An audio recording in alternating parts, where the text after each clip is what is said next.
আমি আপনাদের সব কথা বিশ্বাস করি। তোমার বিশ্বাস অবিশ্বাসে কিচ্ছু যায় আসে না। তুমি আশিকের দোষটাকে ঢাকার চেষ্টা করছো যাতে তোমার উপর কেউ দোষ চাপাতে না পারে। অসম্ভব, আশিক ভাই এরকম কাজ করতেই পারেন, আমি বিশ্বাস করি। ফর গড সেক আশিকের পক্ষে তুমি আর একটি কথা বলবে না। ভাই আপনি একটু ঠান্ডা হন, ভাই ঠান্ডা হন। তুমি এখান থেকে যাও তো, আমার সামনে থেকে যাও, যাও।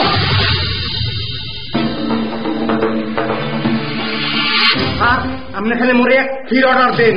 আশিক সাথে এই বাড়ির মধ্যে ফিরে হামবে বড় দিয়ে একটা কূপ দিয়ে দুটো বাক করে গেলাম একদিন।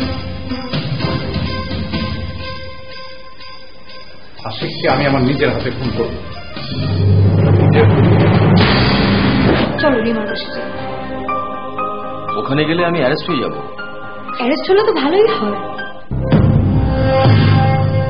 কি বলছো তুমি? তোমাকে অ্যারেস্ট করলে ক্লিন করে বের করে আনবো, আসল কার্পিক ধরা পড়বে। তুমি বের করে আনবে? তোমাদের দুজনকে একসঙ্গে আসার কথা ছিল, কিন্তু তুমি কেন একা এসেছো?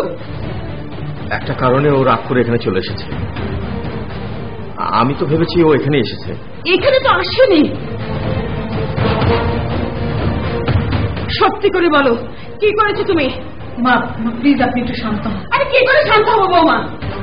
আরে এই ছেলের সঙ্গে পরিচয় হওয়ার পর থেকে আমার মেয়ের একটা বিপদ হয়েই যাচ্ছে, আর আমি মা হয়ে জানি না আমার মেয়ে কোথায়।